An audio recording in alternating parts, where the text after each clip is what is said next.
Heyo, Leo, and welcome to your mid-September to end of September monthly tarot reading for 2021 September. Thank you so much for being here. We're going to do something a little different today, Leo. We're going to do a 3-card spread. I'm calling Step Back, Stay, Step Forward.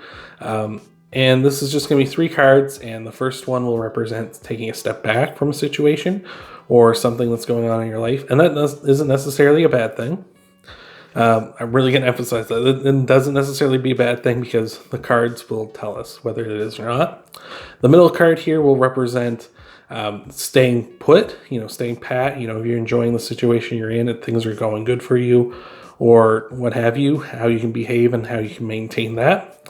And the last card will represent taking a step forward, so moving on from things and moving into something new or moving into just away from a situation or something. So that's what we're going to be doing here with this reading. Hopefully this is going to help you out. Hopefully give you some options at least, or resonate with you, hopefully, as well. But thank you for being here, Leo. I appreciate it so much.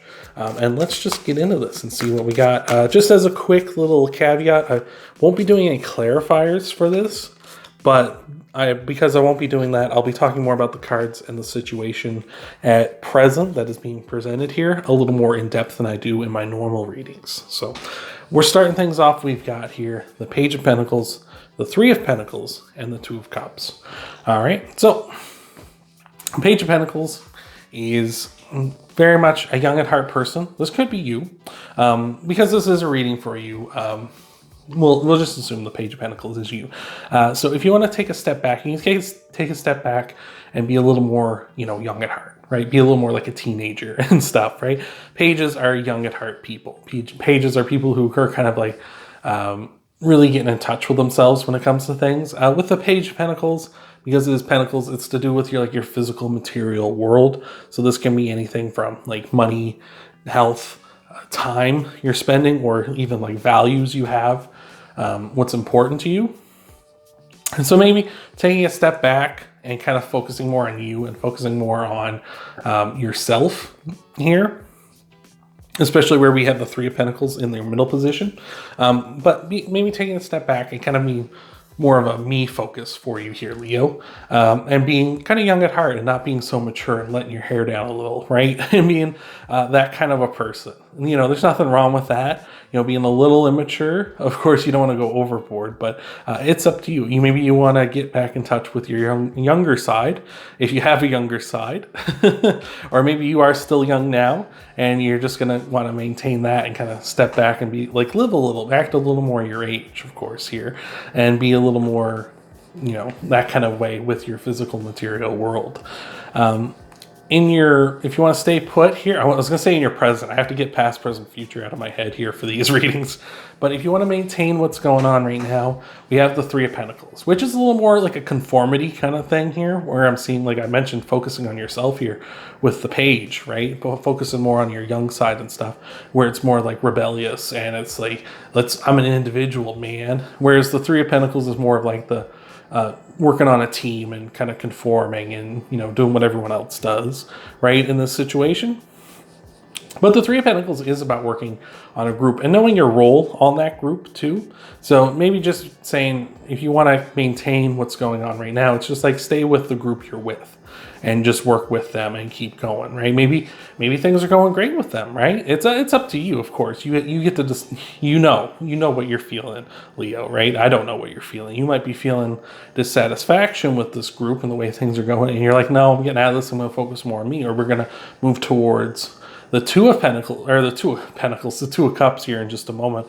We'll touch on that, but just maybe working more with the group here and really focusing on that and really knowing your role in the group and knowing, don't overstep your bounds and stuff. That way it maintains good, it maintains what's going on. Because when you start overstepping your bounds and it's like, I did all my work and I'm done, and now I'm just going to go criticize what this other person does, they're going to be like, Leo, you're a jerk. Get out of here, right? Get the fuck out of here.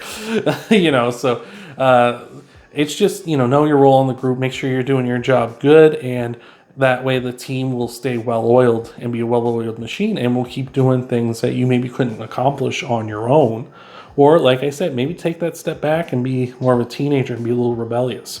But if you're getting your work done and you're doing everything solid and you have nothing to worry about, maybe there's nothing a little wrong with being a little bit of a rebellious teenager there with that time, you know? Right? You don't necessarily have to be all responsibilities and such all the time. Maybe taking a little bit of a step back, maybe just a foot back, you know, maybe just inch back a bit and let your hair down a little, you know, when you have the time to do so, and that'll make things all the smoother, right? But if you want to step forward, we've got the Two of Cups. Now, this is going to be a little tougher because the Two of Cups generally represents a soulmate coming in for you. But whereas this is kind of like a behavior that you're kind of going with, it's like maybe instead of working on like a team, you need to work on, you know, your time, your sort of time with your partner or your soulmate. And your soulmate's like your best friend type of person, right?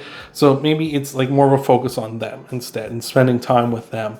And that's kind of stepping forward and going to open up new avenues and opportunities for you, because maybe with all that time you're spending with them, you kind of realize that the teamwork stuff, what you're doing now, maybe this is the job you're at now, isn't what you want. And by spending more time with them and being with them, it's kind of making you realize that, oh, this is actually, they've opened up my eyes to, you know, underwater basket weaving. And this is what I'm going to do with my life now. Maybe, right? But that could be a thing, right? That could be a thing for you. Don't knock it till you tried it. You know, I'm a firm believer in underwater basket weaving. I've never done it before in my life. I've never seen it happen. So, but like, you know, just don't knock something till you try it. But just saying, like, maybe spending time with this person, your best friend, your partner, whoever this is for you, is really going to open up your eyes to things that you really want in your life, or the things that are important to your life. I seen a video not too long ago. It was either yesterday or the day before, and it was a professor, and he had a bunch of golf balls, and he put them into a jar, and he asked all the students if the jar was full. And then the student said, yeah, it's full. You can't fit anything else in there. And he's like, okay. And then he pulled out a bunch of pebbles and put the pebbles in. And then he asked, is the jar full now? And they're like, well, yeah, it's full. And he goes, okay. And then he took a bunch of sand and put the sand in. And he asked them again, is it full? And they're like, yeah, it's full. And then he pulled out some water or something and poured that in too. And he's like, all right, now it's full. Like, you can't fit anything else in it. And he said that the golf balls sort of represent the big moments in your life, the people that are kind of important to you, like a soulmate, right? Like your partner, your best friends, your family, those things, right? And then the pebbles kind of represented like the things that you are not necessarily like those big important things to you, but they're things like your car, your home, you know, stuff like that. And then the sand and the water were just kind of everything else, right? It was just kind of like all the other stuff. And this is kind of maybe opening up your eyes to being like, I really need to kind of focus on the big things and not the little stuff so much, right? Or maybe it'll open up your eyes to like whatever you weren't worrying about before, or you weren't really conscious of before, and being like, oh, I need to make more of a focus on this, or make those things more important. Where I think it's more on like the golf balls, the important things, is because this is a soulmate, this is a partner, this is who it is. And maybe that spending more time with them really makes you realize that they're more important than whatever this is, like whatever your job is. It's like, you know, maybe you're pouring yourself into your work, and then this is kind of saying like, hey, you know, I actually need to spend more time with these people, because these are the people why I'm doing this stuff, right? I'm working hard, and so I can have money to go hang out with my friends. Or I'm working real hard so that I have money to give my partner the life that they deserve, or what have you, right? So that's what I've got here so far for you. Again, you know, you just take a step back. If you're, you know, taking a step back or forward out of this sort of like teamwork position, this job, whatever this is, and putting a little more emphasis either on yourself or someone who's close to you that is important to you. And, you know, there's no harm in, you know, taking a little bit of a step back or a little bit of a step forward, but not quite going all the way. Because, like I say, for this example, these two things are the golf balls, and this is sort of like the pebbles, right? You're important. You're important. You're the jar, right? You're the jar in this situation. These are sort of the things that make you up. Like, it's either focus on the jar, the pebbles, or the golf balls, right? Like which one is the most important one to you? This is a weird video. I'm so sorry. I'm so sorry, or Leo. I want to call you Aries there for a second, but like this is what I'm saying. It's like, what is the thing you want to focus on the most? Are you the most important thing to yourself at the moment? Is that what you need to focus on? Is it your work that you need to focus on, or is it your partner, your best friend, your soulmate that you need to focus on? So that's what I got for you, Leo. I hope this has helped you out. I hope this is giving you some options, maybe some things just to consider. Thank you so much for being here. If you want to help out the channel, though, you can always, of course, leave a like down below. Hit that thumbs up button. If you like what you've seen, you like me, if I'm impressed you in some way, you can hit that subscribe button. You can get notified when I upload more videos. You can share this video too, of course, with other Leos or whoever you want to share it with. You can check out your Sun, Moon, Rising, and Venus sign videos too after this one. Get a full scope of what might be coming for you. And thank you so much for being here, Leo, again. And I hope to see you in the next video.